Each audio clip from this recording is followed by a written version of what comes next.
Hi, people. Good morning, good afternoon, good evening to you. My name is Tosin Kolaole, and I'm pleased to welcome you to Climate Action 101. I'm excited to be with you today. I'm much more excited because of the special guest we have in the house today.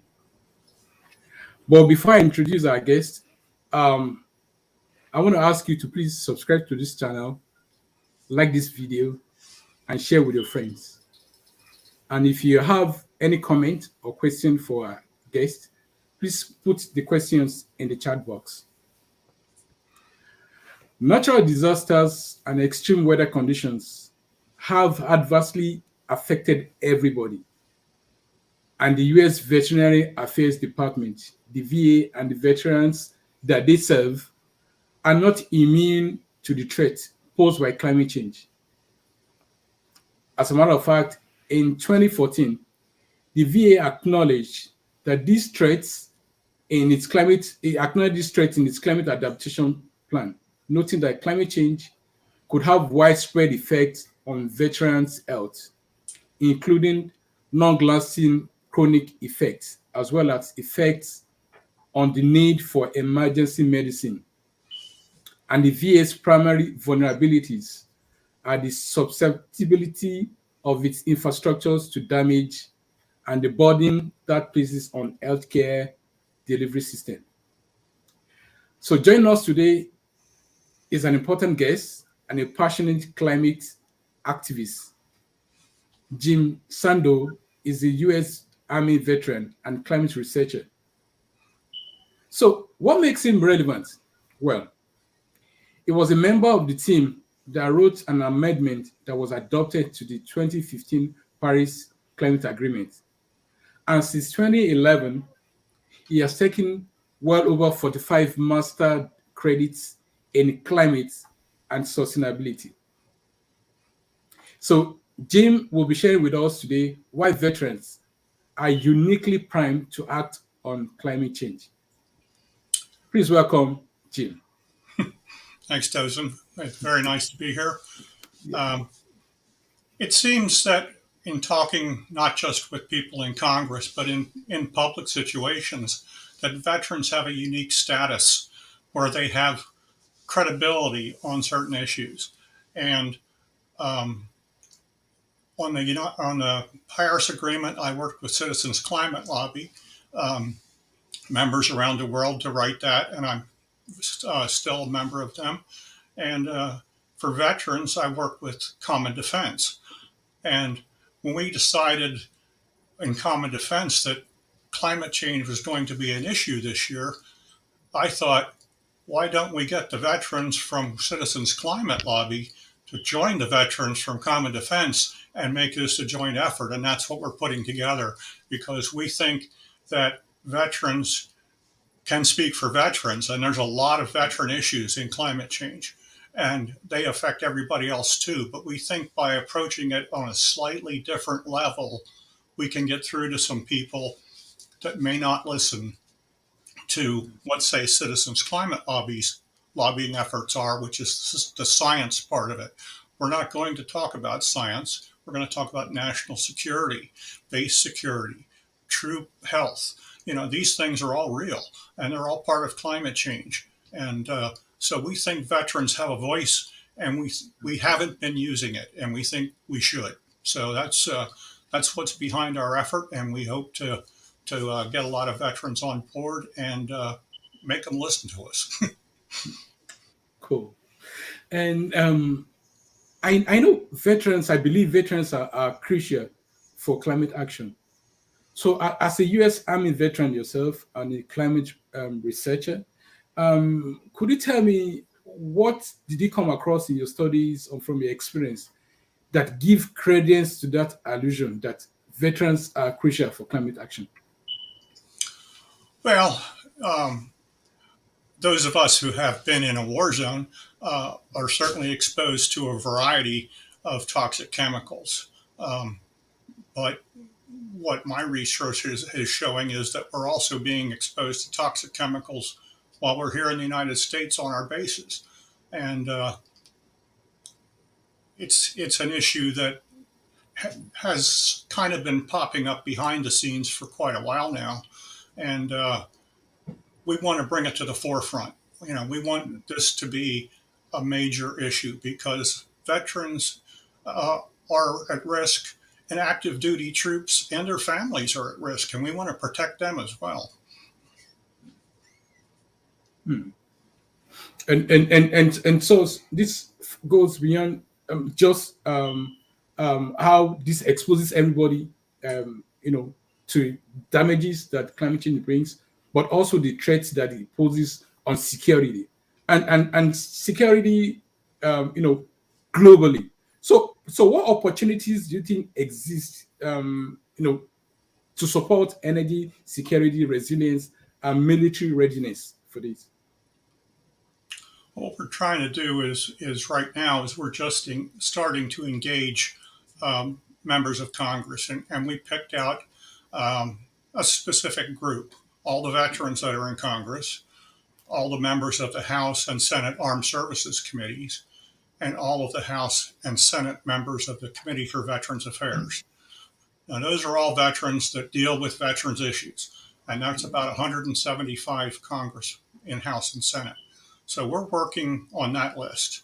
And right now, we're just kind of introducing ourselves and trying to set up a relationship where they know that we're going to bring them good information. And as we continue to do that, we send tweets, we send emails, and we do phone calls. Any way that not everybody, as you know, not everybody does Twitter.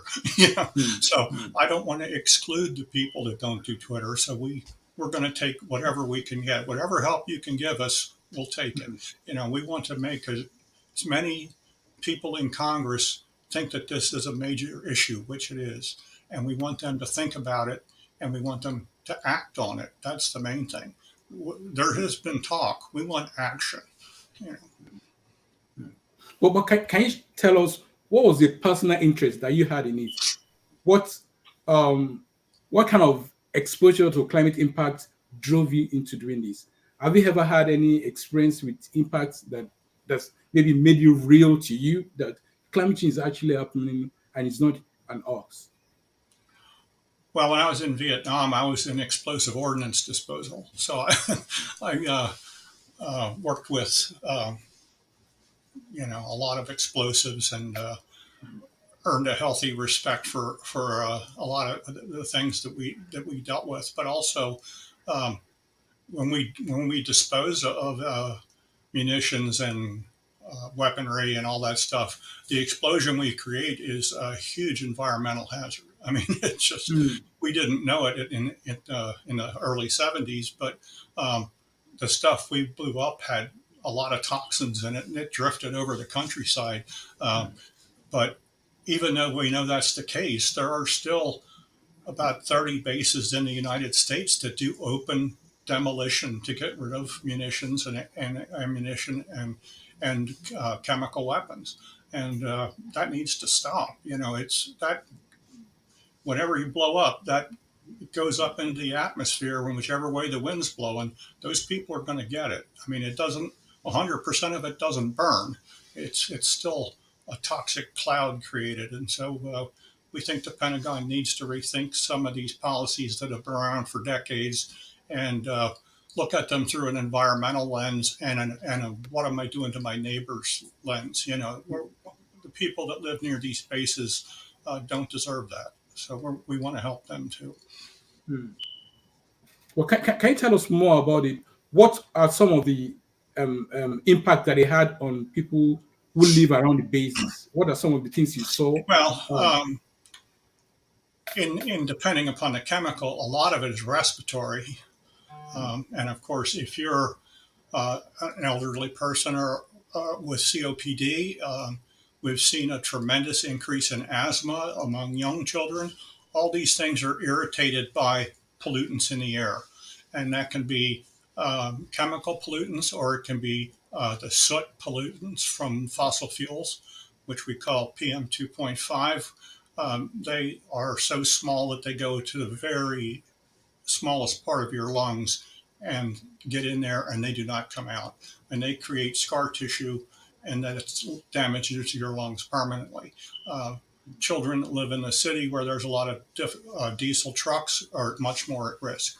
So there's even in everyday life, we're running into these chemicals. In the military, we're just more closely associated with them because we're doing some hands-on work with them. I mean, even we're still disposing of nerve agents, and traces of nerve agents can be found on many U.S. bases. Still, it's still there. They just don't go away. So this is a long-term project, and it's going to be very expensive, but it has to be done for the safety of the people. Thank you. And tell us what project did you initiate to respond to that? I believe you have an organization, or maybe it's a group. It's called Vets for Climate. Tell us Mhm. more about that, and what was the aim of the Well, Vets for Climate is basically this group of people that I'm pulling from Common Defense and from Citizens Climate Lobby, and anybody else that wants to join. I have some that don't belong to either group, but if they're a veteran and they want to work on this issue, yeah, I'll take it. I'll take as many because Congress, the senators, when they get to know you, they'll tell you some things that most people don't realize. When you send an email to a congressman, they don't read it. One of their staff reads it, and all they do is take out a tally sheet and put down climate pro or climate against. And at the end of the day, the senator gets that list, and unless the staffer says, "Now we got these three that I really need you to look at," all he sees is that tally sheet. So it is numbers that drive it. And they say if you get 10 hits in one day, you go to the top of the list. Well, that's our goal. We want to be at the top of the list frequently, and let them know that we're serious about this. So That's for Climate is Twitter, and it's also on Facebook. And hop on there and like us and join us and tell us that you want to get involved, and we'll get in touch. And you know, we want to create our own army of retired veterans here. We're calling them back to service. So Thank you. Recall them back to service to humanity. That's great. when you take that oath, when you join the service, that's an oath for life. And so we're holding them to it. We want you back. Thank you. And how's it been running such group? What are some of the challenges that has come across your way? And what are the things you're doing? How are you overcoming those challenges?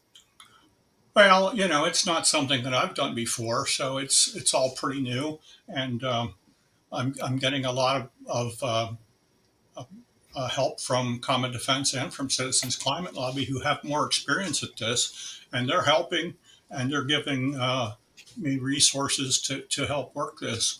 And so we have a group of veterans and we have a group of climate people who happen to be veterans. So the veterans in Common Defense, we're teaching them more about climate, and the people in climate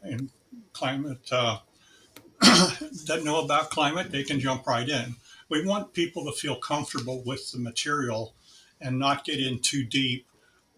So I give them suggestions. These are 2 tweets you can do this week. Rewrite them to make them feel like you feel, but this is the issue that we're looking at. So we try and help them that way. And yeah, that's all kind of new to me. So it's been, I don't know how fast it should go, but we're getting there, and this will certainly help. I appreciate it. Great, thank you. And what kind of help can you get? You told me is it a open group, or is just for veterans and Well, people who are it's clients? for veterans and veterans' families, Okay, because okay. if we have people who may have a World War II veteran as a father who is not on social media, there's no reason his voice should not be heard. So we allow their children to join the group and speak for them. It's veterans families know a lot of these issues very well because they're dealing with some of the health issues that their parents have, and they see it firsthand. And so we have quite a lot of veterans families that are engaged in this, and that's great because um, they're helping as well. And it's nice. It rounds out our group and it gives us a different perspective, which is what we're always looking for, is fresh ideas and fresh stories so that we can make our message sharper and more effective.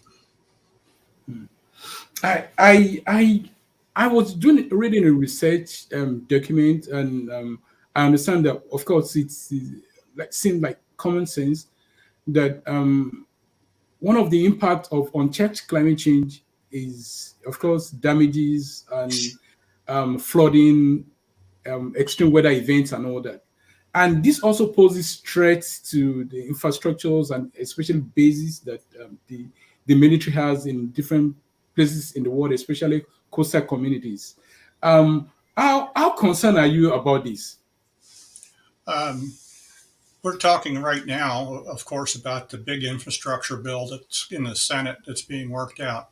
There needs to be something almost that size for the military. The bases that are on the coast, and that's a lot of them, are taking a beating with sea level rise. And for the Navy, they're getting to the point where the ships are coming in and the docks are too low because the water has risen and the ship is higher. So um, that kind of expense, especially at Norfolk, where they're having a ton of problems, there are over 8 inches of sea level rise there in the Norfolk Hampton Roads area. And besides that, the ground is sinking. So they're getting a double whammy. Um, and the military can't be efficient and focused if their bases aren't up to code. They need to have, just like they need to have good equipment, they need their bases to be perfect too. And they're not. And they're taking a beating. Um, Huge beach erosion at some of the bases where they do, like practice sea landing and stuff like that. And the heat for the infantry troops has also been a big problem because most of those training facilities are in the south, and it's been a pretty brutal summer for people to be in the infantry or in basic training and be out there in that kind of heat. And so they're going to have to rethink that. I mean, you couldn't possibly move all the bases north. I mean, what are you going to do? There needs to be a plan, and we want to be part of that discussion. And how, from your experience, how open Congress to some of this conversation? The most of the people in this program in the Pentagon are very, very much on board, and the main problem we seem to run into is that they will ask for $10 billion, say, for this, and Congress will allocate their budget, and they'll put that money someplace else. And so then the military is kind of bound by that. It's hard for them to shift funds from one project to another. So they need Congress to get on board with this one when they do their budgetary meetings and make sure that the money is there so that the Pentagon can do the projects that they already have ready to go, but they're not getting the proper funding. And I mean, we know we're spending a lot on the military. The money is just being diverted to other projects. Well, I think this project should go to the top of the list. And you made mention the other time about the infrastructure bill, and it's a fact that veterans are building successful businesses and their career, especially in clean energy all over the country. And how can veterans plug into the vision of President Biden to build back better? Well, we do tweet and email President Biden and Vice President Harris and the EPA, and several cabinet members are on our list that we want to talk to them. Common Defense has had some very good conversations with the White House, and they have asked for our opinion on certain things, and we're happy that we're taken seriously like that. So it's we have a good relationship, and there's just so much on the table right now. It's just with COVID and everything else, and Afghanistan, and the president has just so many things. It's hard to sometimes fight through the clutter of all the emergencies that they have to deal with, and it's puts them in a tough spot. Wow, those are quite insightful contributions. And let me in conclusion, um, what role would you have for people who are still on the other side of the divide, who are less motivated to get involved in this? Well, you can email me if you want. That's for climate@yahoo.com, or you can put a message on a Facebook page, which is That's for Climate. Um, and I would say, if you are a veteran and a progressive veteran, and you're looking for an organization that can lead you to work on these issues, take a look at commondefense.us, because we're growing very quickly, and veterans are finding that, yes, um, we're a support group, but we're an action group. And we're taking on these issues at every level. And so if you're looking for that, look at our group, look at another group, find somebody you're comfortable with, and join us, because it takes all of us to get this done. It takes all of us to get this done. Yep. Great. Yeah. Thank you so much. Okay, thank you, viewers. Thank you for joining us today on Climate Action 101. Our guest today has been Jim Sandoe, who is a U.S. Army veteran, also a climate science researcher.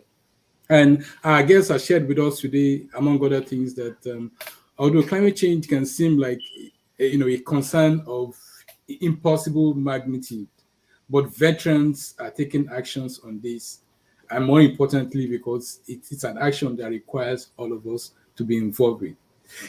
We're glad to have you with us today, Jim. Thank you for sharing your wisdom with us. Okay, very good. Thank you. Very nice to be here. And thank you, viewers, for joining us today. We come your way again next week on Climate Action 101. Please join us. We'll see you the next time. Bye-bye.